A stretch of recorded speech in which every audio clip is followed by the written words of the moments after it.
So last week we said, there are three major problems that we need to pay attention to when doing business in Islam. We said the first one is riba, the second one is gharar, uncertainty, and the third one is injustice, or eating or consuming the property of other people without a valid reason.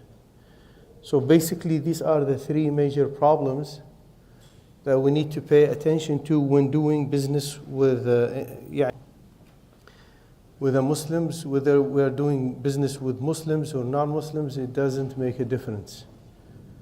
So these violations or these concepts are always there, and riba, it's always haram whether you live in a Muslim country or in a non-Muslim country. It doesn't make a difference. Actually, it's one of the common misconceptions that we'll deal with it about riba today. So in this halaqah, I would like to focus about riba, inshallah. As I said, if we understand the concept of riba, then inshallah we can explore the other halal opportunities that are available in the market. So we understand what is haram, and then the rest will be bi'idhnillahi halal. Now, we need to know, and I think this is obvious, that we live in a world we're dealing with a financial system that revolves around the concept of interest, or the time value of money. And by the way, time value of money is not haram all the time. It is accepted in Islam in two cases.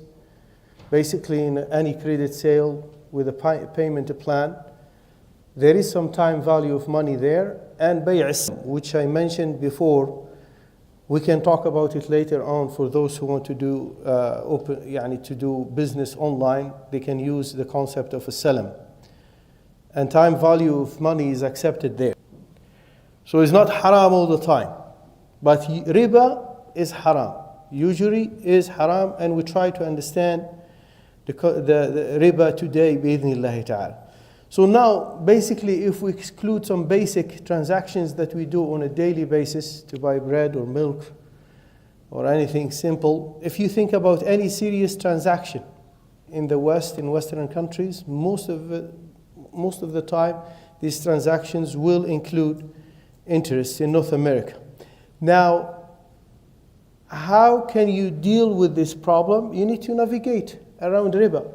You need to find a way, you need to increase your knowledge about it and about how the financial system is working, and then you try your best to avoid it.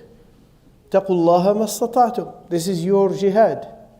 This is your duty, because you want to make it to Jannah. Your ultimate purpose is to go to Jannah. So you try as much as you can to avoid it, and we'll talk about different, accounts and different transactions that we do, and what is halal or what is haram, what is acceptable, what is not acceptable. Today, we'll talk about some examples.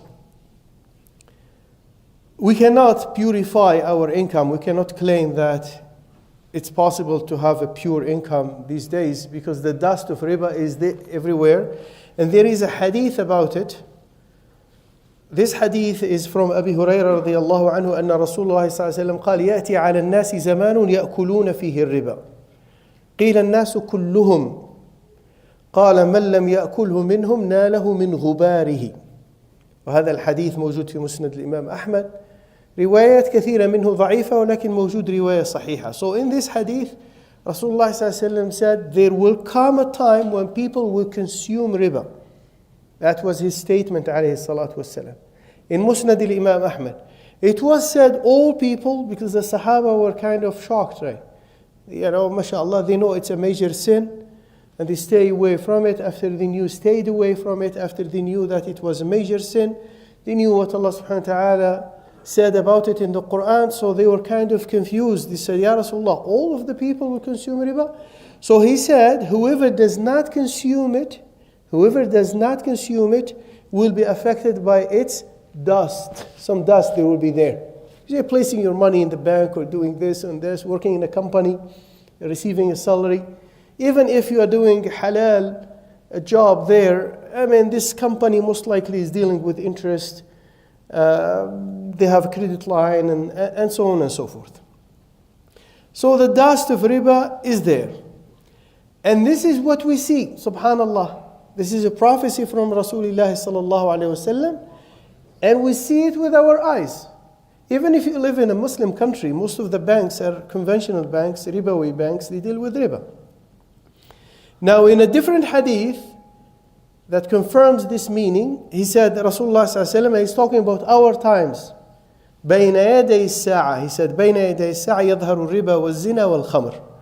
He said, alayhi salatu wasalam, before the final hour, usury, fornication, and wine drinking will prevail. And this is what we see with our eyes, right? It's like he's talking, he lives with us now. He lives like, it looks like he lives with us, and he sees our life, and he knows what we are doing and how we live our life. Alayhi salatu wasalam. Now what does Islam say about riba? We always think first about the Quran, the book of Allah subhanahu wa ta'ala. And the Quran was mentioned in the riba, the concept of riba was mentioned in 4 surahs.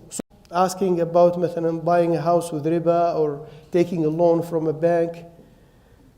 And they want to know more about riba. I tell them, if you want to know the dangers of riba, just go and study this page from Surah Al-Baqarah. 275 to 281. And you know the dangers of riba. And Allah subhanahu wa ta'ala started this page by saying, the ulama, they said 5 types of punishment were mentioned here. Allah subhanahu wa ta'ala said, الَّذِينَ يَأْكُلُونَ الرِّبَا لَا يَقُومُونَ إِلَّا كَمَا يَقُومُ الَّذِي يَتْخَبَّطُهُ الشَّيْطَانُ مِنَ الْمَسِّ. So this is the first ayah. He said, those who consume riba or usury do not rise except as someone being touched by Satan. And they said this will happen on the Day of Judgment. Allahu Ta'ala. The second punishment, or he said, وَمَنْ عَادَ فَأُولَٰئِكَ أَصْحَابُ النَّارِ هُمْ فِيهَا خَالِدُونَ. And here I would like to share something with you. So it means whoever returns to deal with usury, those are the companions of the fire. They will abide eternally therein. And we need to understand this hadith here, الخلود في النار, eternity in hellfire. And to be honest with you, I'll tell you to be honest with you, I always had this understanding that khulud is for those who commit kufr. Right? Khulud. Khulud fi nar. Staying in Jahannam forever, eternity. Staying eternally in Jahannam is for those who commit kufr.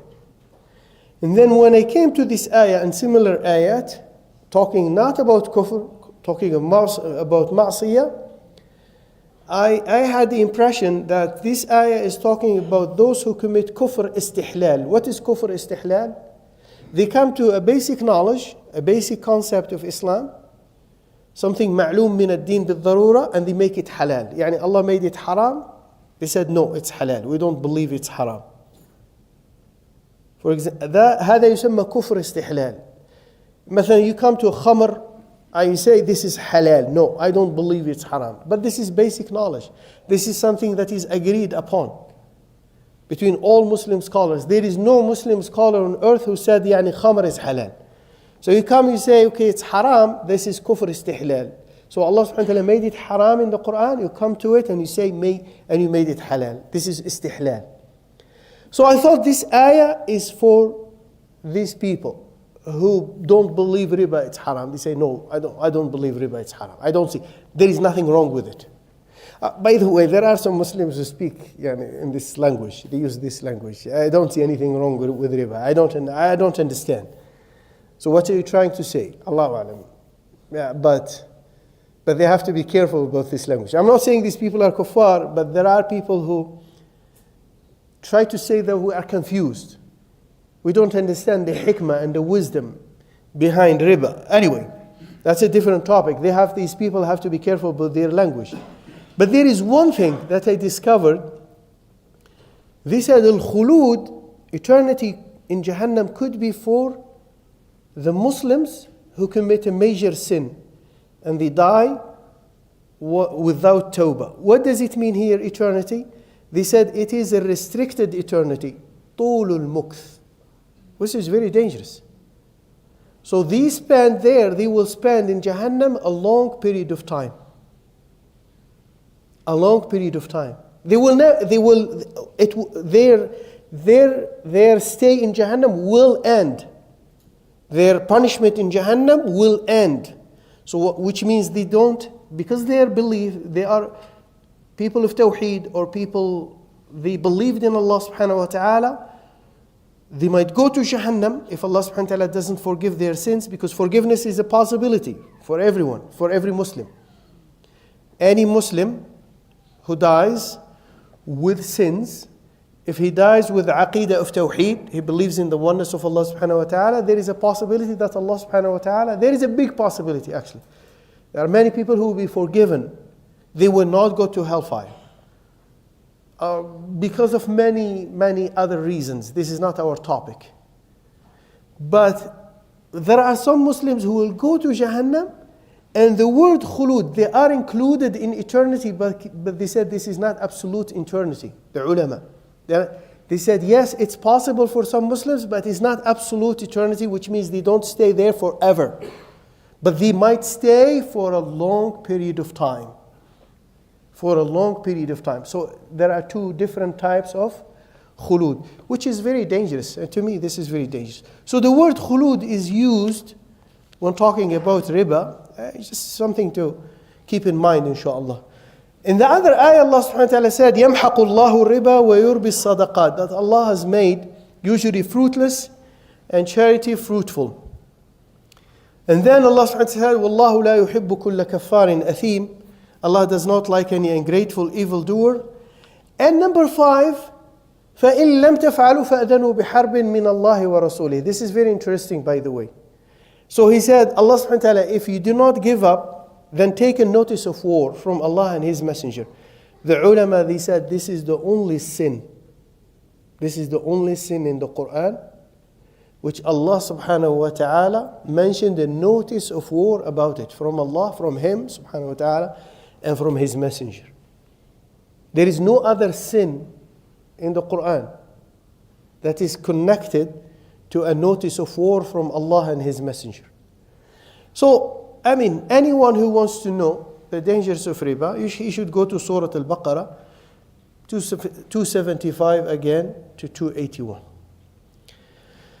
There are some other ahadith from Sunnah. Rasul sallallahu alayhi wa sallam قال اجتنبوا السبع الموبقات, يعني avoid the 7 destructive sins. And the قيل يا رسول الله ما هن, or ما هي, قال الشرك بالله, associating a partner with Allah subhanahu wa ta'ala, number 1.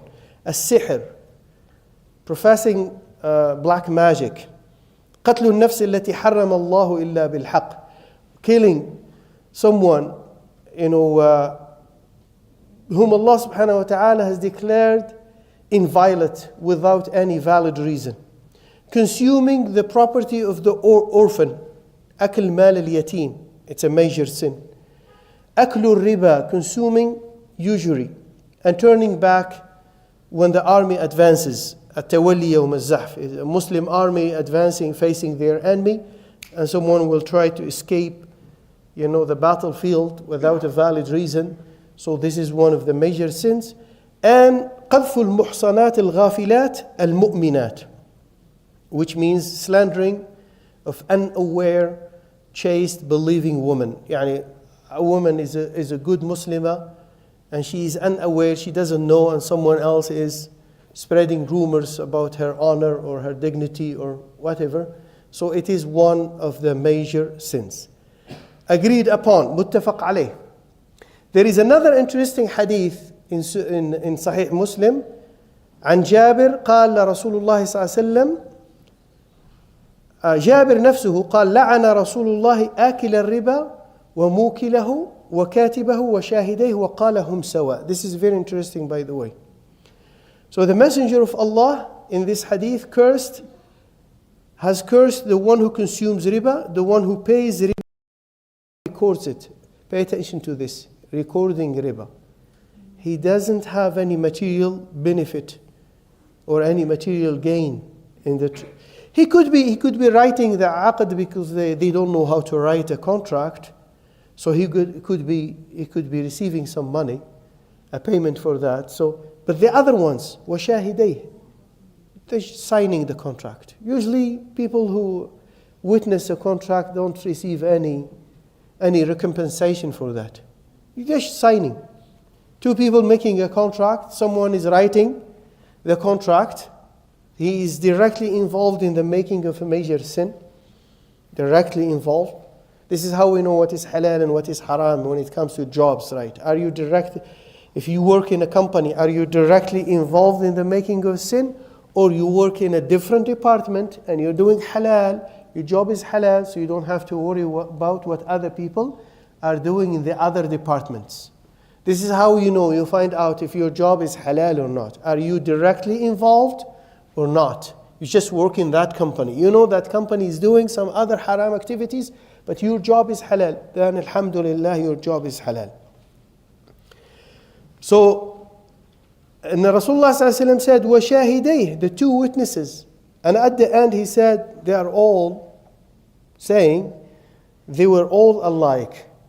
Because there is a misconception within our community that there is a difference between those who pay the riba and those who consume the riba.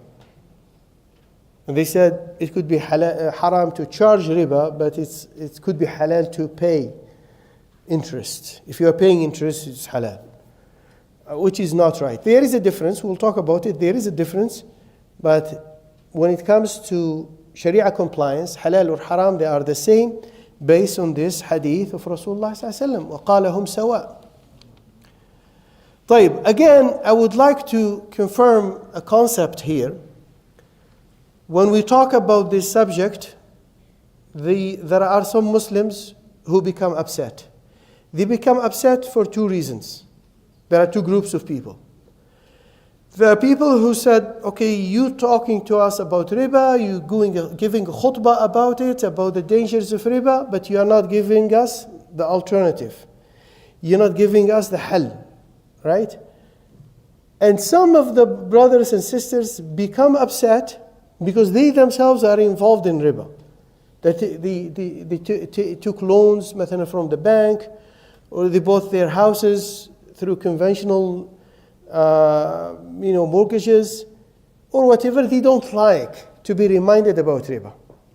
And my message to our community, and you are here in front of me here, but inshallah, if I talk about the subject on the khutbah, I will try to share the same message, that you don't expect your imams to be hypocrites, right?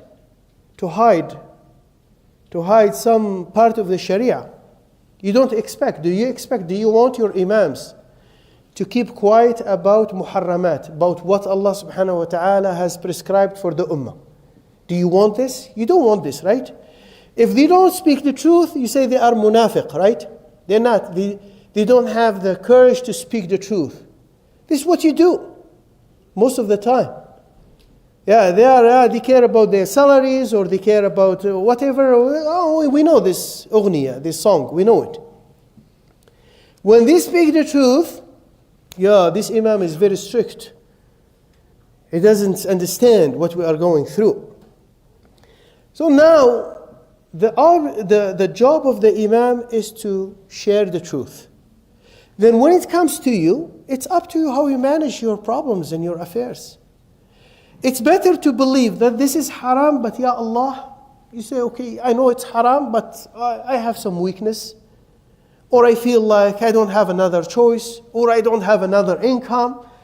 I mean, it's between you and Allah subhanahu wa ta'ala how you manage your life. But you don't expect the imam to hide the sharia of Allah subhanahu wa ta'ala. So don't be upset when we talk about halal and haram. And this applies to other issues too. I saw an imam one time, I attended the khutbah. The imam was talking about some people selling alcohol or allowing the sale of alcohol in their businesses. Of course, he was talking about Muslims. Because we know that alcohol is being sold here in this society. Non-Muslims sell alcohol. Liquor stores are everywhere, in every corner. But he was talking about some Muslim brothers who pray in the masjid. And I was in the front line there, row. And I felt that many people were not happy with his message. Some of them were family members. They had family members who are involved in this business. So they thought that he's talking about their relatives. Who cares? He's sharing the truth. He's saying that it's haram to sell alcohol. This is what Rasulullah ﷺ said. It's haram to allow for the sale of alcohol in your business. If you have a restaurant or whatever. But many people were not happy in that masjid. Not in this masjid, in a different masjid. I was there for a reason. But they were not happy. Anyway, so the second group of people who say, like, مثلا, you are not giving us the alternative, or you're making life difficult for us. I would like to emphasize one thing, that our deen is not difficult. We have enough proofs that Allah subhanahu wa ta'ala, that the sharia of Allah subhanahu wa ta'ala is easy. And ease is meant in the sharia of Allah subhanahu wa ta'ala. مثلا, you have the ayah in the Quran, يُرِيدُ اللَّهُ بِكُمُ الْيُسْرَ وَلَا يُرِيدُ بِكُمْ الْعُسْرَ. That Allah intends ease for you and not hardship. I would like to emphasize the concept that saying we are dealing with a financial system that was built with a different philosophy. It was not built to serve the interest of Muslims. Not for you. It was built for another culture. It was built for other people who don't care about riba. Now we decided to live, or Allah subhanahu wa ta'ala قدرنا نعيش في هذا الزمان. Allah subhanahu wa ta'ala has decreed that we will be born in this time and we grow up in this society, and we have to deal with this financial system. The difficulty is not coming from our deen. This is what I want to say and emphasize. That's why we have this beautiful concept, everything is halal unless dictated as forbidden in the deen of Allah subhanahu wa ta'ala, in the Quran or the Sunnah. Everything is halal. That's why we talk about riba, gharar, and injustice, and that's it. If there is no riba, there is no gharar, most likely this transaction will be halal.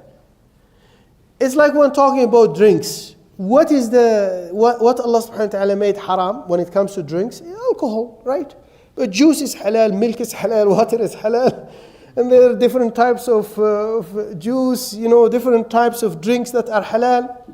But there are people who like to argue when you tell them about this is haram, this one thing is haram, everything is haram. This is what you know. This is what you like to share with people. Tell me that breathing is haram too.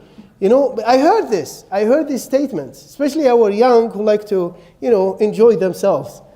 They don't want someone to bother them with the word haram. Anyway, I don't like to repeat the word haram all the time. I don't think it's a good, actually, methodology when it comes to educating our children. Especially when it comes to the education of our children, we have to talk to them about Jannah, about what Allah subhanahu wa ta'ala loves, what Allah subhanahu wa ta'ala hates, and so on and so forth.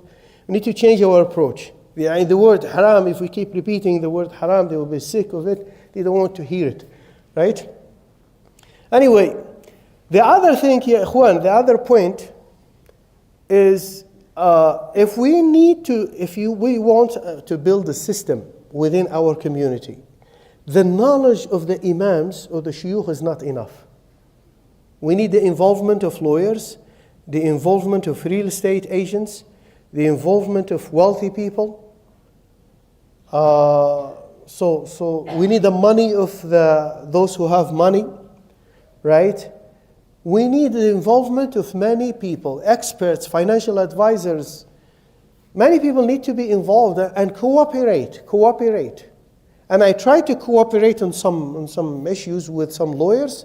They talk to you for 10 minutes and they tell you, okay, call me in the future or send me an email, and then you call them and they don't respond.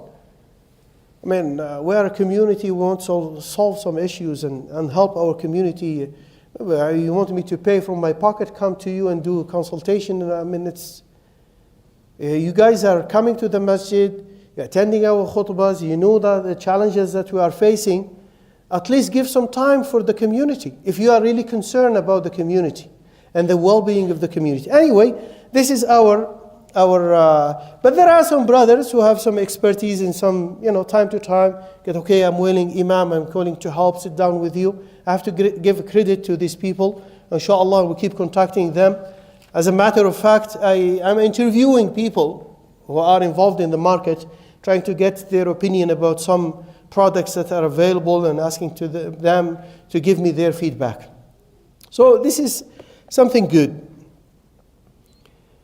Now, as I said, when we say we should navigate around riba, so we're using the concept of اتقوا الله ما استطعتم, fear Allah as much as you can. You cannot say if riba is everywhere and therefore it should be halal. Don't worry about it. We cannot use this argument. So now what is riba? There are different types of riba, and I don't want to go into details. Some of them are not clear.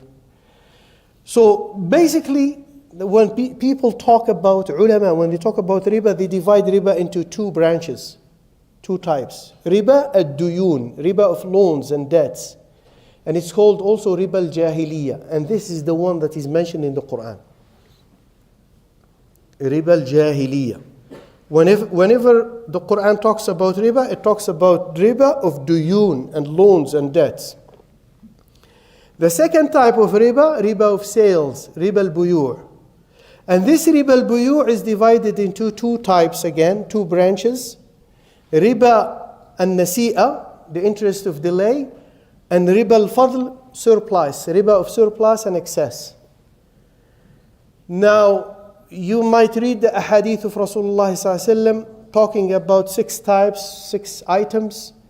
Barley for barley and wheat for wheat, and as I said, gold for gold and silver for silver, and dates for dates. They should be with equal amounts and hand to hand, which means the delivery has to be immediate, has to take place within the trading session. So don't worry about these items, because at the time of Rasulullah ﷺ, it was more of a barter economy. They used to exchange dates with dates and barley with barley and wheat with wheat and so on and so forth. Don't worry about these things, as I said before. But when we talk about riba, gold and silver, yes, we should be concerned about it, because we're still buying and selling gold and silver. And what is replacing now gold and silver is fiat currency, paper money. We're dealing with paper money. And now we have cryptocurrencies. That's a topic that maybe we'll leave it till the end of this program, inshallah, bi'idhnillahi ta'ala. So, but when it comes to money, here Rasulullah ﷺ is talking about riba az-ziyada, riba of surplus. So that means if you are exchanging $100, it should be, the counter value should be $100, Canadian, if you're talking Canadian, with Canadian money, right? Why would people do that? I mean, they do it because they need change sometimes. It's an easy, very simple matter. I have a bill of $100 and I need a change. Do you have a change, brother? If I tell you, okay, I will exchange money with you, I will do the exchange, but I'll give you 90. I need to make a profit, $10. This is haram. This is riba al-fadl. I'll give you 90 and you give me your bill. 100. So this is a riba of al-fadl. $10 here is riba, the difference. Because it's Canadian with Canadian. Canadian with American, you have the freedom to exchange it the way you want. But Canadian with American, it has to be on the spot. Because there is another interest form of riba, it's called the interest of delay. When it comes to gold and silver and money, that's it. Delay might happen in other transactions. Don't worry. You can do credit sales. You can pay for something and receive it after 1 month. That's okay. Can receive the payment of something and make the delivery after 1 month, 2 weeks. That's fine. But talking about gold and silver and money, it has to be on the spot. And this will affect forex trading, will affect cryptocurrencies, will affect some, modern transactions.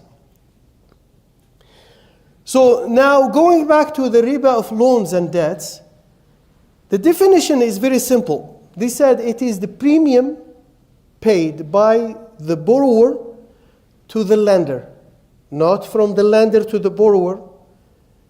If the lender gives you a gift, that's okay, it's halal. He gave you a loan and then he wants to give you a gift or cash back or whatever, it's halal. But paid by the borrower to the lender above the capital amount, the capital amount is 1,000, paying you back 1,050 or 1,100. 1,100, so 100 here is riba. I'm talking about loans, right? So they said as a stipulated condition for the loan or the extension of its maturity. Stipulated. Why we said stipulated?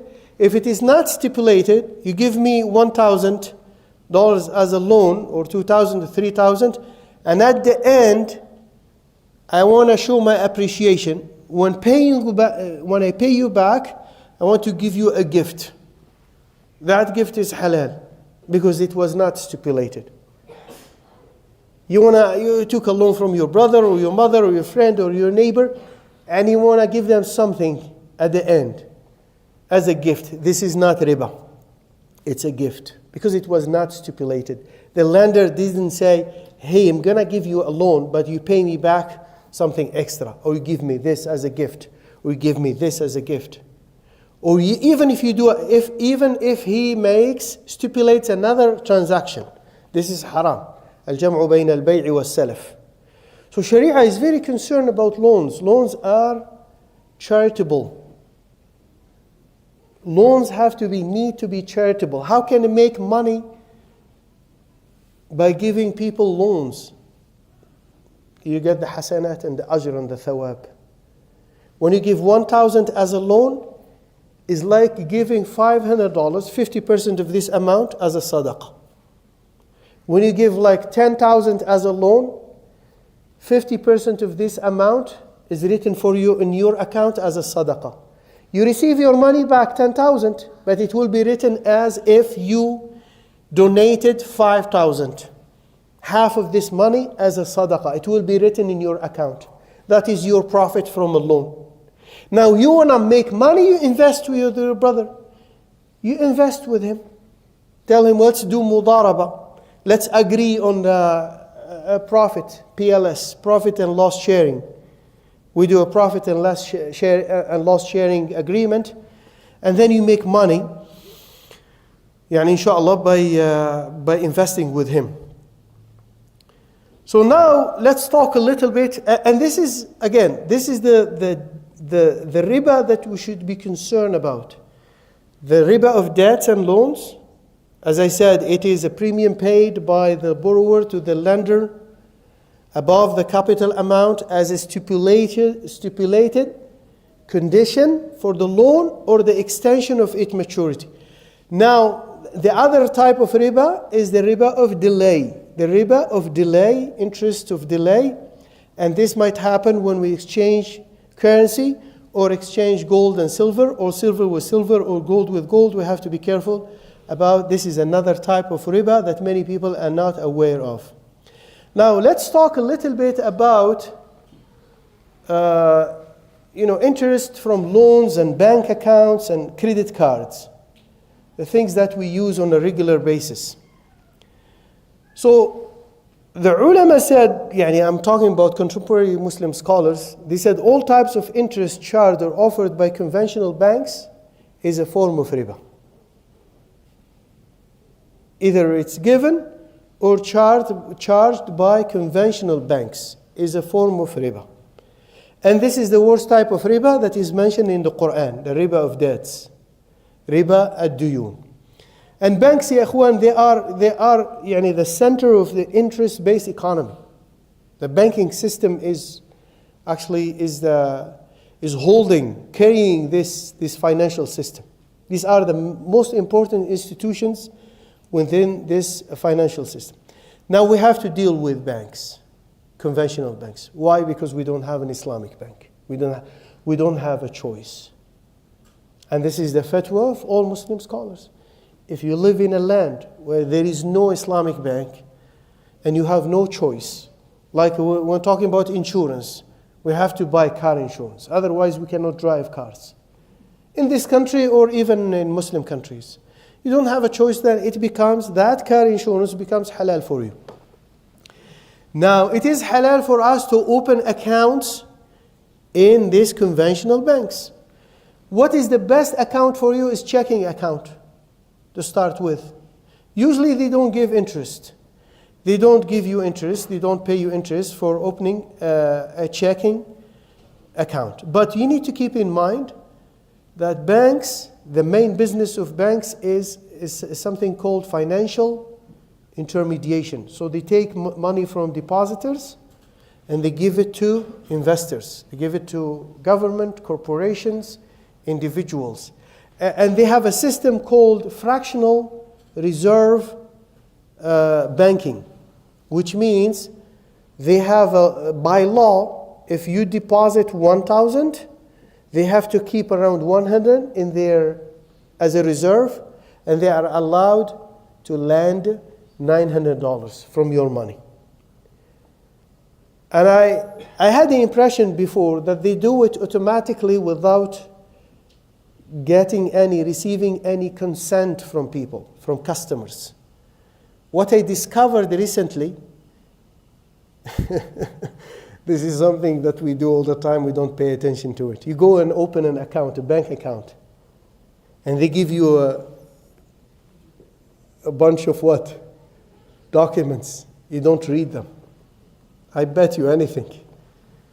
If you read maybe 1 page or 2 pages, no one reads them. We sign.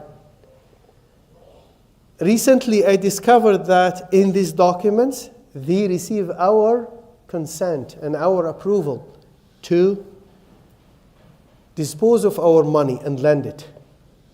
But because we don't read these documents, we don't have the time to read them, we just sign these documents. So we are actually giving our approval for them to, do business with our money. And we do it, when they do it with interest. They charge interest. But we don't have a choice.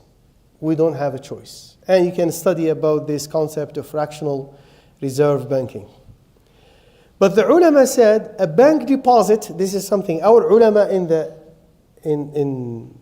our time, they said a bank deposit is a loan given to the bank by depositors. So your intention is safekeeping. This is your intention. You want to deposit your money there for safekeeping. I want to keep my money, right? Because I cannot leave it in the house. I cannot leave 100,000 in the house, or 200,000, or even 5,000, 6,000, a small amount. You don't want to keep it in the house. Imagine if people know that Muslims are not depositing their money in the banks and keeping their money under the pillow, what will happen, right? What will happen to our community members? It will be very dangerous. Anyway, but our intention is safekeeping. But the definition of a bank deposit is a loan that we give to the bank. Why? Because there is a huge difference between safekeeping and a loan. And in safekeeping contract, wadi'a, it's called wadi'a, I take your money, I keep it with me, I'm not allowed to dispose of it or use it or deal with it. I'm not allowed. This is wadi'a. But the moment I use your money in my business or I consume it, then it becomes a loan, because I have to, in that case, it has to be guaranteed. A loan is guaranteed. When someone I give 10,000 to someone and he does business with it, even if he loses money, it's not my problem because I gave him a loan. I need my money back. It's not an investment. But when I invest with him, then here I have to bear the loss if there is a loss. There is a difference between, and that's why when we do business with our brothers and sisters and we invest with them, we have to be careful about the terms of the agreement. I'll mention some examples later on, inshallah. So when you open a checking account, you need to be careful about accepting a gift, specifically for opening the checking account. If they tell you, if you open checking account with us, we'll give you $300 as a gift. This is riba, because what you give to them is a loan. So they're giving you $300 as a gift for depositing money with them. But if they give a gift to all customers, regardless if they open an account, they don't open, then you can benefit from this gift. You are allowed to take this gift. You need to pay attention when dealing with banks to something called overdraft facility. What is an overdraft facility?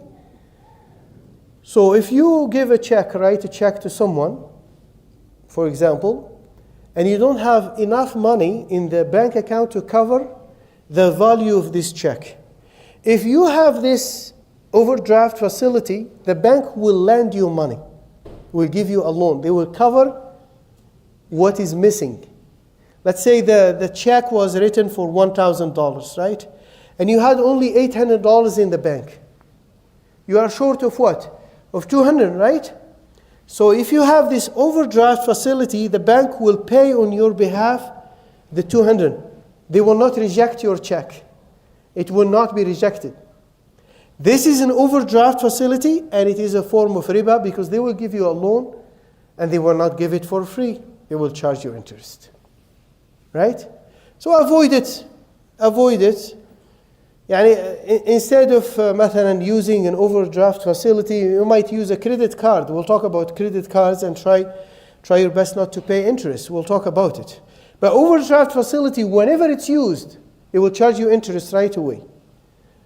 It's like a credit line. Credit line, actually, if you take it, you don't use it, they don't charge you interest. But the moment you start using it, they charge you interest right away. Now, when it comes to saving accounts, if we don't need them, don't open a saving account if you don't need them. But if you do need a saving account, then the fatwa of many ulama, you might need them to reduce taxes. You want to open an RSP account or TFSA to reduce taxes, right? Because when you put money there, the government will not charge you taxes on this money. This is a good cause, that's fine.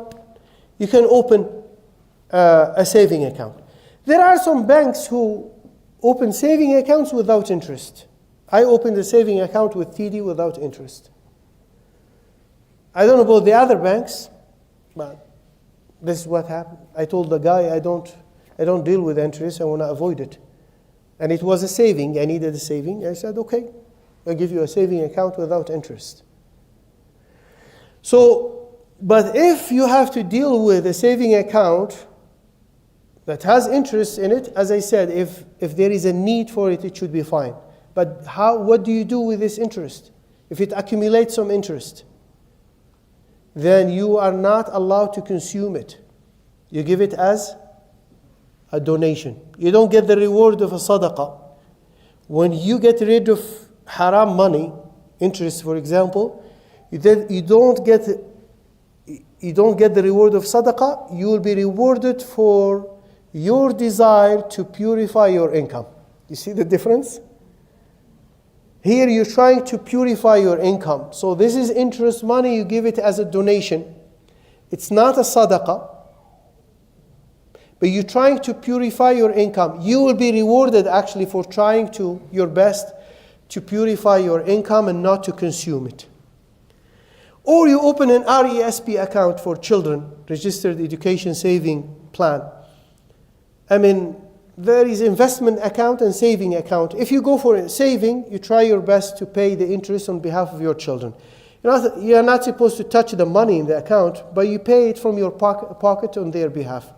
If you go for investment, there are some halal RESP account. There are some investment companies managed by Muslims, either established by Muslims, or for example, you find a wealth management company that is not owned by Muslims, is not a Muslim company, but within a department you find a brother who is managing these halal accounts for the Muslim community, and we have someone here in the city of Calgary who is doing this. When it comes to credit cards, as I said, the agreement which we sign, it is an interest-based agreement, right? So the first option for you, if you are worried and concerned about carrying a regular credit card, you can go for a prepaid credit card. Bank of Montreal, they have a prepaid credit card. It doesn't have interest. But it is your money. You're not borrowing money from them. When we say prepaid, you pay them $7 as fees for the whole year. And then you put money, it's like a debit. Put money in it, and then you can use it. Use it as a credit card. I know someone who goes to China all the time, he does business there. He says, I have a prepaid credit card from CIBC, and I use it all the time. But there are people who are concerned about something. They said you cannot build a credit history with it. And sometimes it is not accepted by some institutions. In this case, if you feel like you need a regular credit card, you can carry one in your pocket. I would advise only one. And don't pay money. Don't pay money. Don't pay the annual fees. Just take one free card. But the conditions is don't use it all the time. Don't use it to buy bread and milk with it on a daily basis. Whenever we go to Walmart or Superstore, this is what some Muslims are doing. And the purpose is to collect points. Do not do it. Because this is, again, you're accumulating debts, and it's not appreciated in Islam. To carry a debt without a valid reason. If you have money in your pocket or you have money in your account, use your debit card or use cash money. Don't use the credit card. But if you feel that you need it, you are booking a room in the hotel, you're renting a car. Sometimes university, students are not allowed if they are, if they are paying the fees. They don't allow them sometimes to use debit cards, the debit Visa card. So they have to use credit card. You go to some parking areas, debit cards are not accepted. So for these kind of transactions, or you don't have money, but you know that in your pocket, on your account, you know that within 15 days you're going to receive your check and you'll have money to pay it, then you can use the credit card in that case. Wallahu ta'ala alam. And the second condition, that you have a strong and firm intention to make the payment within the grace period. What is the grace period? Is usually around 20 to 25 days, right? So you have to have this firm intention to pay this money on time. Number 3, don't use it to withdraw money from ATM machines. When you withdraw cash, there is no grace period. They charge you interest right away. But when you buy something, you buy a service or you buy a product, yes, you purchase something, they will give you this grace period. But if you withdraw money, there is no grace period. Interest is charged right away. As I said, you shouldn't use it every day to collect points. But if you collect points because you used it, then these points are halal. Because these points are a gift from either the lender to the borrower. We said gifts given by the lender to the borrower are halal. Or gifts given by the borrower to the lender at the end, at the payment time, without any stipulation, they are halal too.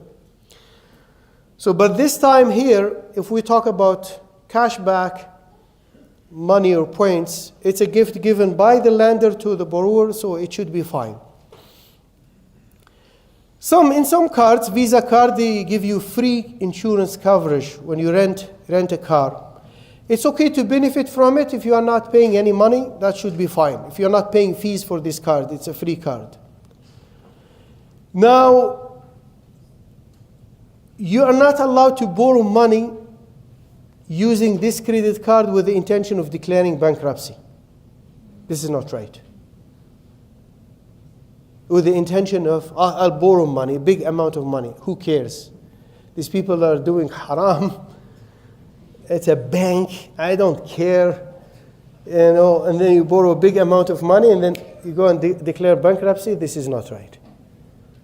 You're just consuming the property of someone else, whether it's a bank or a government or a credit card company. It's haram. You're taking the money of someone else. Right? So do not do it. And there is one thing that might happen to anyone, any good Muslim, practicing Muslim who is trying to avoid haram. You forget to make the payment on time. And they charge you some interest.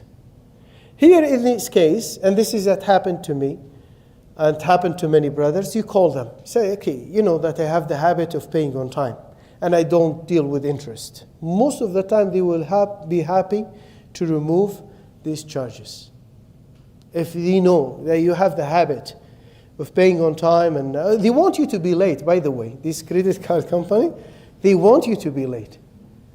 They're not happy if you pay on time. You're not a good customer. Because they want to make more money. They want to make more money. So they're not worried when you delay the payment of your balance. So now, what time is it now? 8? 8:08. طيب, we'll talk about some misconceptions here.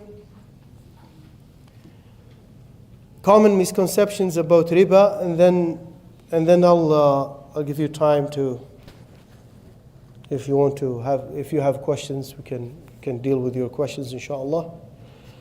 One of the common misconceptions about riba, there are people who distinguish between fixed amount of riba and variable rates, or fixed rates and variable versus variable rates.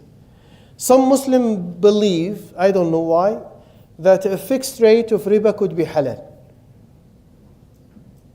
What is haram is the variable rate of riba. Like after 5 years, the bank will change the rate, and then after 3 years or after 2 years, the rate will change, and this is haram. This is riba. So the first time is not haram. There is no difference. Whether it is a fixed rate or a variable rate, both of them are haram, both of them is riba. We said it is the premium that is paid by the borrower to the lender above the capital amount as a stipulated condition. It is stipulated. When you sign the contract, stipulated. By the way, credit card, when I was talking about credit card, this is a concession that is given by some Muslim scholars in North America and Europe.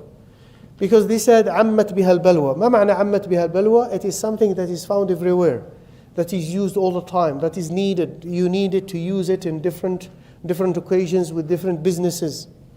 So when something is not rare, we're not talking about isolated cases, something that we need it on a regular basis, then they said it is okay with these conditions. Because at the end, if you follow the rules, you will not pay riba. Yes, you're going to sign a contract that says, if you are late, you'll be paying riba, but your intention is not to pay riba. And that's why they said it is permissible with these conditions to carry at least one card. Don't carry 3 or 4. Right? So anyway, when it comes to fixed versus variable, both of them are haram. There is no difference. There are Muslims who believe that there should be no difference between riba and increasing the price in a credit sale with a payment plan. It's called بيع التقسيط, البيع المؤجل بالتقسيط. They don't see a difference. And I'll explain this. Credit sale with a payment plan. But I'll tell you, let's say I am a businessman selling this product here, and you come and you want to buy it with me, and you tell me how much. I say, okay, if you pay it upfront, cash price is 10,000. Cash price. But if you want a payment plan, if you want to do a credit sale with a payment plan, you want to pay me within 2 years, I give you time, 2 years to pay the whole price, then I will charge you 12,000. There is an increase here. There is an increase. So this increase is halal or haram? Naam? Halal? Haram? This increase is haram? Yeah, so the overwhelming majority of Muslim scholars believe it's halal. And this is their fatwa. Naam? Murabaha is, they use this model in murabaha. I'll explain to you.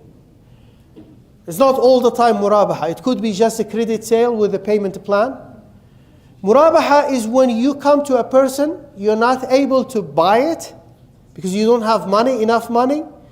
You tell the bank or the financial institution, buy it for me. I want this house. I want this car. Buy it for me and sell it back to me with an increased price with a payment plan. They buy it for 10,000, they sell it to you for 15,000 with a payment plan. So this is murabaha because you know how much profit they are making. You know the initial price in the market. You know it's being sold for 10,000. You come and tell them, I don't have money. I cannot buy it. Can you buy it? Sell it to me again, but they have to buy it first. They have to own it. This is murabaha. So murabaha is a different arrangement, but it includes this plan, credit sale with a payment plan. So what I said is, overwhelming majority. I know only one scholar, rahmatullah alayhi, said Albani, he used to believe that bay' at-taqsit is not halal. But the overwhelming majority, especially those who are specialized in Islamic finance, they believe that bay' at-taqsit, a credit sale with a payment plan, while increasing the price is halal. There is nothing wrong with it. Nothing wrong with it. And it makes it easy for you to buy with this kind of plans, right? Without interest. Without interest. So, but there are some people who don't see a difference. If you give me a loan for 10,000 and you tell me, I want you to pay me back 12,000, you're making profit 2,000 here.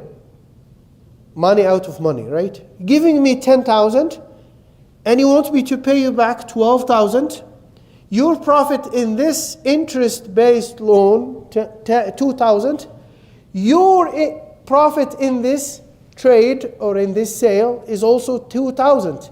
There is time value of money here. There is time value of money here. What's the difference? There are Muslims who are confused about these two transactions or two agreements.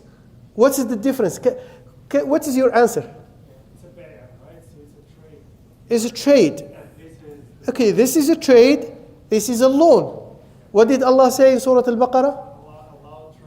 وَأَحَلَّ اللَّهُ الْبَيْعَ وَحَرَّمَ الرِّبَى. Allah has allowed and permitted trade, and He has forbidden riba. That's the alternative. Alternative for someone who doesn't have cash in enough money in his pocket, you go for this arrangement if it is possible. Sometimes if you really need it, they tell you, okay, we'll give you 2 years to pay it. After 2 years, we'll charge you interest. It will become like the same concept like a credit card. If you really need that product, you can buy it with a firm intention again. Use the same conditions of using credit card with a firm intention to pay on time, not to pay interest, right? And you really need it. There is a pressing need for this car or for this. You can go for this. Allah knows. It is your relationship with Allah subhanahu wa ta'ala. When it comes to these kind of things, it's your personal relationship with Allah. Do you fear Allah subhanahu wa ta'ala or not? So you fear Allah subhanahu wa ta'ala, but you have a pressing need. You need it. You need this product, you need this car, and they are giving you a grace period, 2 years with interest free. Yeah, you can take it and pay them within 2 years or before the end of 2 years, and try your best to avoid interest. Now you tell me, okay, at the end I didn't find enough money to pay them, or I defaulted. At that time, you can take a loan from a brother or a sister or a family member, pay them back, so don't pay interest, and then you tell the brother, I'll pay you later, inshallah, give you a charitable loan. But you have to make an agreement with the brother too. Don't tell him later without any specific date. There's some ulama that say that. Naam? There's some ulama before, at least in Toronto, I heard this, they say that taking that, the intention to pay it is not guaranteed, because وَمَا تَدْرِي نَفْسٌ مَاذَا تَكْسِبُ غَدًا. Yeah. So now you're putting yourself in case you get sick. Yeah, I know. You get sick, you can still take a loan from someone else and pay it back.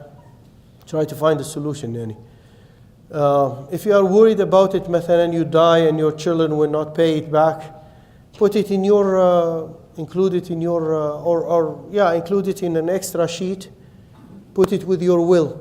Have a will document ready all the time at home.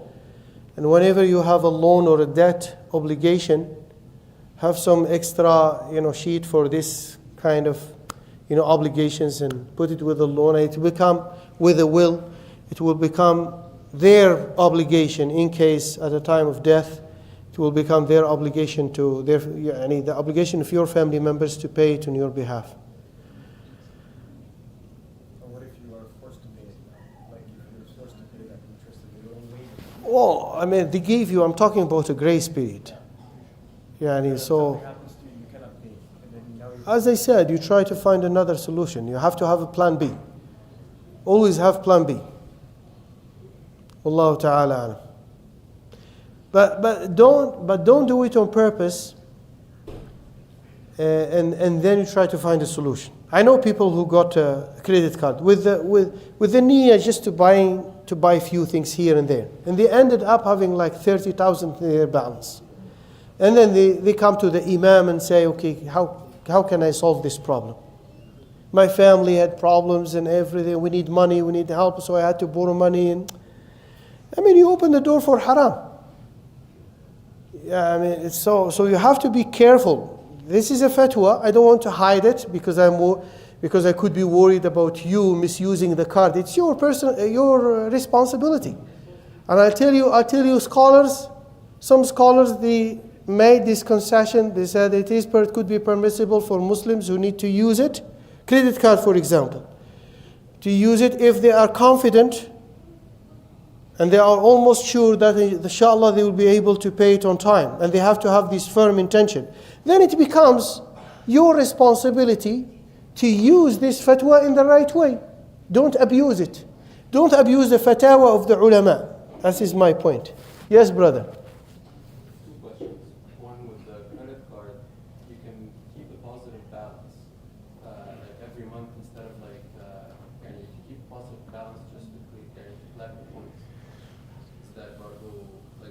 I don't advise you to keep a positive balance because you'll be supporting the system. The reason I was saying last time, and the brother was not happy with my statement. One brother, he was here. He's not here with us today. And he was comparing between two things that are different. I mentioned the stocks of Visa, MasterCard, and American Express. So we received a question that this could be halal. Their stocks could be halal. Why? Because they are payment processing companies. They are not charging interest. The one who is charging interest is the issuer of the card, the bank or the business, Walmart or Canadian Tire or TD or RBC. These are the institutions who are issuing the card. So these companies, Visa, it's like pipeline. They're transferring money from the bank to the customer, paying on behalf of the customer. So they are taking fees. Their income is just fees from this operation. I told the brother who asked me this question that I don't believe that their stocks could be halal. Why? Because the whole system is built on their own, service. Their service is solely made to serve this operation, interest-based operation. So he said, what's the difference between NVDA or the other softwares that are used by banks, to serve their customers and give them interest-based loans? There is a big difference. This system or these products are solely made to serve an operation that is mainly interest-based operation. But the other softwares are used by all people. People who are listening to halaqat, people who are doing research, students at the university using these computers and these different softwares that are used in a halal way and used in a haram way. So when something is used in both ways, could be used it depends on the user, the person who's using it. A software in a computer that is neutral, it doesn't have any moral value. Like it's not serving haram activities all the time. It was not built for that purpose. If I'll tell you about a software that is made to serve only banks, do you think this working in developing this software would be halal?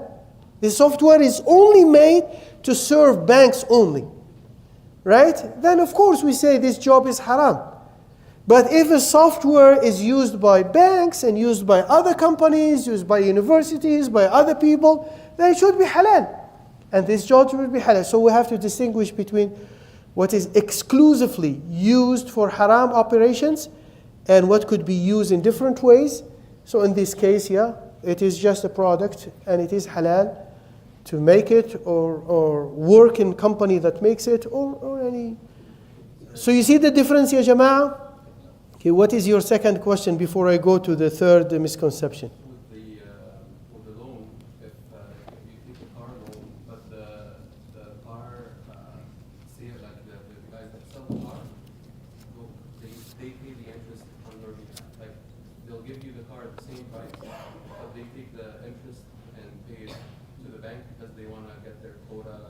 You know, we talk about that. They want to compete with other companies sometimes. Yeah, so they'll give you a loan, Mm. 2 years or whatever, but they'll pay. Yeah, I don't think it exists anymore, Allahu Alam. But I heard about Toyota was doing this. Toyota was doing this, was telling the dealers, give 0 interest. And then Toyota itself, in financing, I'm talking about financing, not lease. Lease is a different story. We're still looking for some more information about lease. But when it comes to financing, there is always a third party. And most likely it's a bank that is giving the loan, right? So the loan is coming from the bank to the customer. The customer didn't go to the bank and sign the contract, but it's an in-house document that you sign. So the bank is paying the loan on your behalf or the price of the car. There is interest here. Sometimes they used to do it. Toyota the parent company will pay the interest on behalf of the customers. They do it as to compete with other companies in the market, to be more competitive. There is a alim in North America. To be honest with you, he's more knowledgeable than me. I treat him like a teacher. I asked him about it. He said it should be halal because the Muslim customer is not paying interest. I don't feel comfortable about it when you know about it. If you don't know, Allah will not take you to account. They tell you 0 interest. You went to the dealer, you signed a contract, and you bought your house. They told you 0 interest. And he took your car.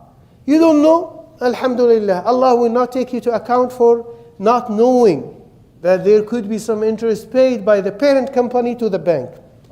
But when you know, I don't feel comfortable. With my due respect, I love this scholar. I love him and I respect him. That was his opinion, but I personally, if you ask me my opinion, I don't feel comfortable because you know about it. And you know the hadith of Sahih Muslim, we just mentioned the hadith. Just give me a second. Mentioned the hadith when Rasulullah ﷺ mentioned or cursed the one who pays the interest, the one who consumes it, the one who writes the contract, and the two witnesses. At what time is Isha? Is 8:45, right? Still have some time? Okay, I'll come back to you, sister. What about halal mortgages that charge you a large sum? Is that time value? But the sum is usually based on the interest rate. I mean, the profit that they charge, these Muslim companies, halal mortgages, if they are using the benchmark, the interest rate, that's fine, using the interest rate to calculate their profit. Because at the end, you have to look at the structure of the contract. If it is not a loan, like musharaka, they bought a house with you, right? And most of these companies have problems, but there could be some options in the market, and there could be some halal options that are coming. I told you, I hope that it will work. The government of Alberta is working on something. I hope that it will work, inshallah. So let's say musharaka. They establish a partnership with you as a customer. And then they own, in the beginning, 80% of the house. You own 20%. They start selling you the house. Let's say they agree to sell to you 16% or 20% of their share within the first 5 years. And then they said, after 5 years, we'll do another contract. They are selling here. They are not giving you a loan. It's okay if they calculate their profit based on the interest rate. That's fine. Because they are not giving you a loan. It's a sale again. The comparison that I made between a loan, an interest-based loan, and between a credit sale with a payment plan. The profit is the same, but this is a sale, and the other one is a loan. This is haram, and this is halal. So if they are selling the house to you, even if they are using the same interest rate, that's fine. This is an answer for this question. Yes, sister, you raised your hand. For our student loans, if we do a grace period where it's interest-free for 6 months, the way that it works is that they pay, even though it's a Canadian student loan, they pay the government the interest on our behalf, and it shows the $2 or whatever it is every month that they pay on our behalf. Who is paying the $2 on your behalf? The Canadian government, the Canadian student loans. Okay, they pay the government. It's a loan from themselves, so I don't understand how they charge themselves interest, but when I go into my account, it shows grace period, I'm not paying any interest, but they pay a certain amount of interest. You are not paying it. No, Okay. but I can see that they're paying. Okay, let's talk about student loans. Now, let's talk about student loans because there is a fatwa about it, a decision that was made by Muslim scholars. Student loans. Yeah, okay. Let's take another question from the brothers and we come back to these questions here. Yes. Yeah, go ahead. Me? Yeah, you raise your hand. So just to confirm, so if I want to open a student account and let's say they offer $100 to anyone who opens that student account. Yeah, this is a riba. This is riba, yeah. Because for opening the account and depositing money, you're giving them a loan. So they tell you, give us a loan and then we give you a gift. It's stipulated, yeah. طيب. Let's take a question from here quickly and then come back to the brothers. What about student loans? Okay, we'll talk about it inshallah. Student loans, especially graduate school that cost more than 100,000 is the alternative not to pursue higher education. Yeah, that's a good question. Okay, we'll deal with it when we talk about student loans. Now, as I said, the other misconception, common misconception, number 3, charging riba is haram, but paying interest could be halal. I think I answered this, right? The hadith of Sahih Muslim. They are the same. There is a difference. What is the difference between charging interest and consuming interest? There is one difference. It's not about halal or haram. It's not about, if you do them on purpose, both are haram. But paying interest could be haram in one case. Paying interest could be halal in one case. What is the case? Naam? No, if you don't know about it, if you don't know about anything, usually Allah subhanahu wa ta'ala will not take you to account. It doesn't become halal. Allah doesn't take you to account for it because you didn't know. Right? Al-udhru bil-jahl. Yeah, darura. Someone doesn't have food. Necessity, not need. Riba, when we talk about riba, we talk about necessity. You don't have food. You don't have money in your pocket. You didn't find someone to give you a halal loan. You're facing a darura. It's a matter of what? It's a matter of death or life, right? Then here, in this case, it is halal for you, and you find this person who is willing to give you a loan, but he's asking you to pay interest. In this case, it's haram for him, the lender, to give you a loan with interest. It's haram for him. But it becomes halal for you in this case when you are facing a necessity. Why saying there is no necessity for the one who is lending? There is no necessity. Why? Because there is no necessity for him. He has the money. There is no necessity. What kind of necessity he will face, this person?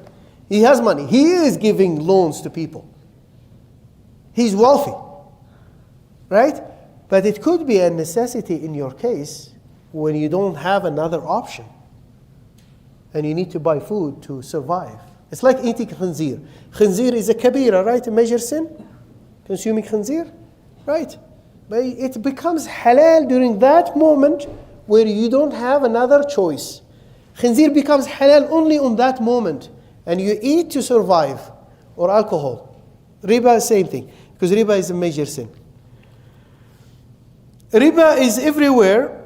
And therefore we should not worry about it. I think I answered this.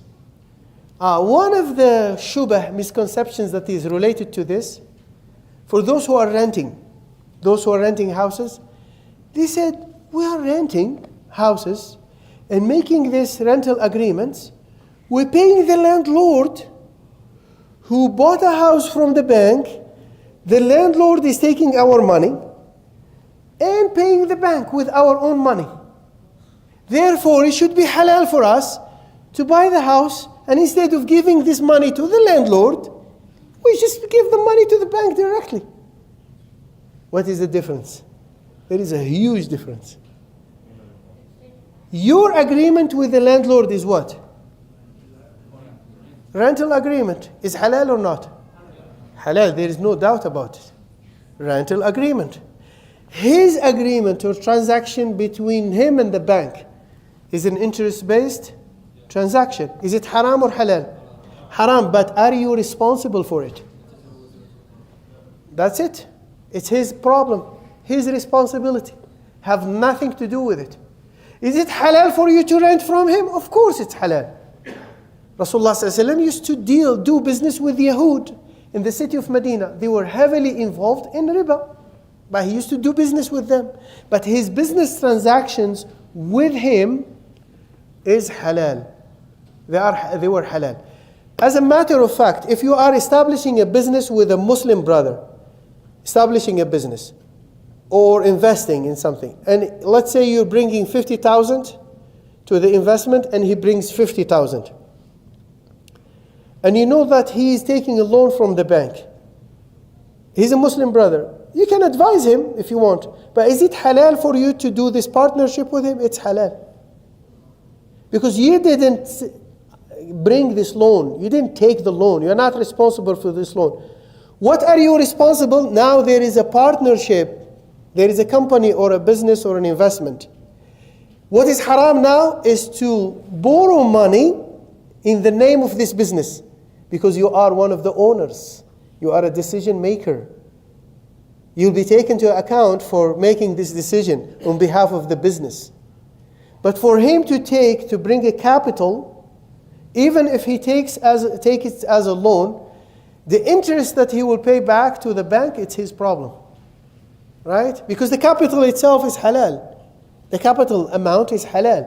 What is haram is the premium, the extra money that the person will pay back to the bank. That is haram. The loan itself, the capital amount of the loan is not filthy. Yani. You can use it. It's okay, you can use it. There is another misconception. There are brothers who buy houses through conventional mortgages. When they sell the house, they make a profit. MashaAllah, mathalan, 100,000, 200,000. Some of them, they have doubt, or some other people tell them this money is haram because the foundation. No, it's not haram. Even though he took a loan from the bank, and then he sold the house again, and he made a profit. He's a profit. The new profit that was made, it was made through a halal transaction. Right? What is haram is the the interest that he will pay back to the bank. So we have to distinguish between different transactions. Yeah, so now, this is about student loans. Do we have time? Still have time. What time is it now? 36? Let's take a question from the brothers. Yes? The credit sale example that you gave, that you can pay more after 2 years' time, can that be used for financing the car? And you're paying, he's adding interest in that capital, and you're paying interest as part of your payments. And interest is there. You know it's there, but it's removed from the contract. It's not in the contract, it just says 0%. 0%, but interest is there, and the bank is charging you interest, and third party is there. So we talked about it last halaqa. Maybe you were not with us. This is a common mistake that is happening right now in our communities. People going to the dealers, say, I'm a Muslim, I don't deal with interest. Dealers now, they know that we are Muslims, or many Muslims don't deal with interest. Maybe not everyone, but they know that many Muslims are concerned about interest. So these dealers are telling the Muslim customers, don't worry about it. We will remove the word interest from the contract. And we will add it to the total amount. You don't see the word interest, and then you will just make payments every 2 weeks. Don't worry about it. And you're not paying the bank. But the bank is there and is charging interest and you know interest is there. Sharia is not concerned with the form of the transaction. It's concerned with the essence. We mentioned the fiqhi principle, a fiqhi maxim last time. Al-ibratu bil-ma'ani wal-haqa'iq walaysa bil-kalimat. So the Sharia gives weight, greater weight is given to the essence and the structure of the transaction, not the words and meanings. Because words, you can use any word. You can, something could be, you can use, sometimes, use halal terms and in a contract that is not halal. People will change the terms. Instead of interest, they might use a profit, right? But is it interest or not? It's interest, the essence of the transaction. So it's not still haram. There is another subhanAllah, tricky, transaction that is tricky. Some people have RSP account. And the government allow them, if they are buying a house, to borrow from the RSP account. They borrow money to what? To pay for the house. They tell them, if you return money to your account, you pay interest. And they call it interest. It is interest. Paying back. You took a loan, 50,000 from your RSP account because you want to pay for your house. Then you're paying back your RSP account, your own, with interest. Right? Because they want you to keep money there and save for the future and so on and so forth. This is a good cause, saving, reducing taxes and saving for the future. But is it interest? Is it haram? What do you think? It's not haram. It's called interest, but it's not haram. Why? Because you're paying yourself. You're paying yourself. You're not paying someone else. The moment you pay a different party, whether your wife or the government or your neighbor, a Muslim, a non-Muslim, you're paying him an extra amount above a surplus premium, above the capital amount, then it becomes haram. But here in this case, you are paying yourself. This is your account. The RSP account is your account. Then it is halal. Okay, so let's talk a little bit about the student loans. And then inshallah, I think I'll keep the other questions. I'm sorry, but inshallah I'll make time. I'm hoping that I'll be able to make some time for these questions. I think we answered this one here. Halal mortgages. Is trading in stocks halal? Could be the next halaqah. Stock market. Could be the next halaqah, inshallah. What is halal for us in the stock market? Now, how about student loans? Especially graduate school that cost more than 100,000. Is the alternative not to pursue higher education? The alternative is not to pursue higher education. So there is a group of Muslim scholars, mainly from AMJA, Assembly of Muslim Jurists of America.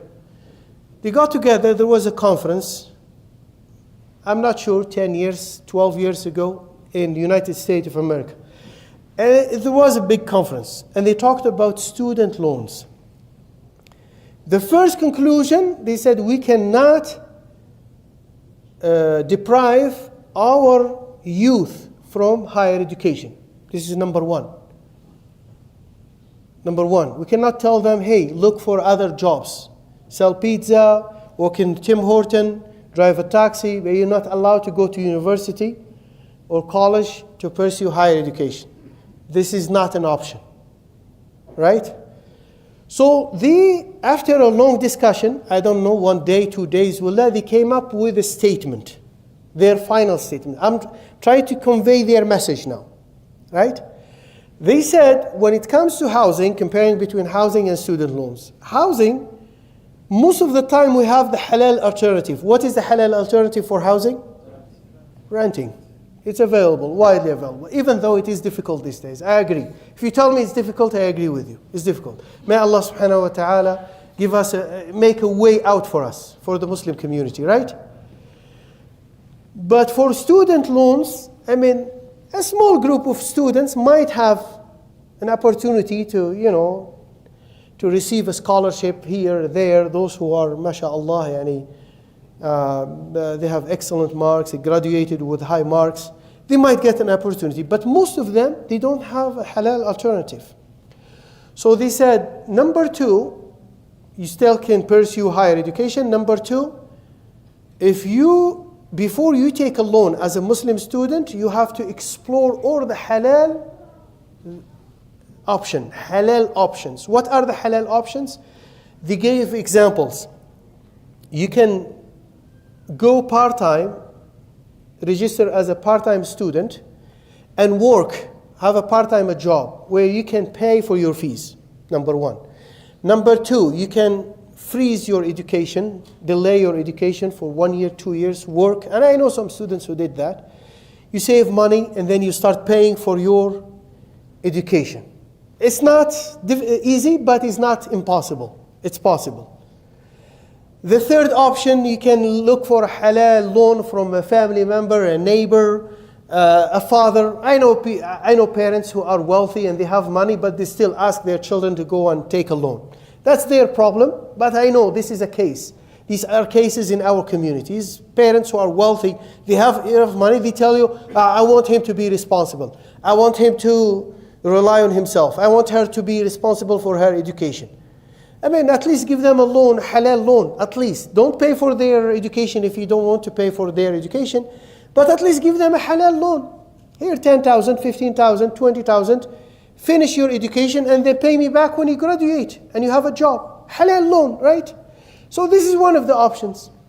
So they said the Muslim student has to look for all, I am just quoting their statement, all halal options. They said if this is not possible, number three, the third step, a Muslim student has to keep in mind that riba is always haram. Riba is always haram, right? We cannot just say, oh, it's halal because we live in North America. We cannot say it's halal because we live in Canada, right? No, we don't use this argument. You keep in mind that it is haram. Now you go for it because you don't have other options. Try to have a plan B. Plan B, which means that you take the grant, you benefit from the grant, is free. You don't have to pay it back, right? And the money, the loan, you keep it on the side. Maybe you don't need it. But in case you need it, you have to have plan B. That means if I'm not able to pay on time, I have someone, my uncle, my brother, my father. I'll ask him, brother, father, dad, I don't want to pay interest. Can you help me to pay this money back? And then I'll pay you back a halal loan again from a family member or a friend to pay back when you are not able to pay it. But there are sometimes some opportunities.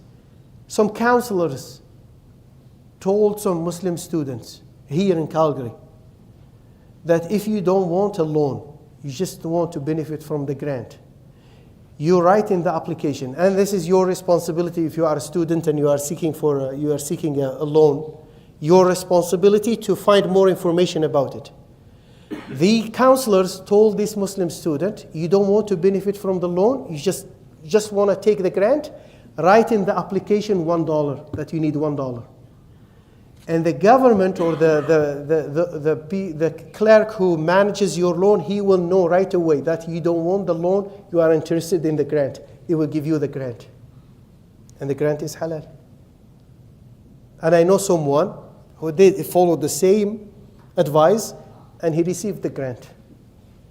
And he didn't have to receive the loan, just the grant.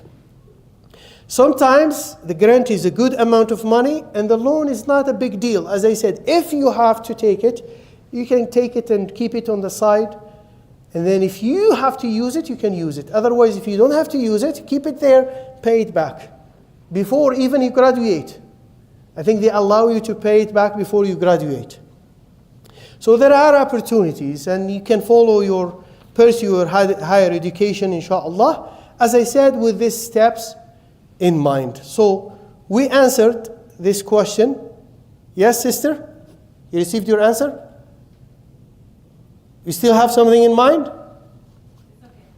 Okay, maybe next week. So we answered this question. Now we have to make adhan, right?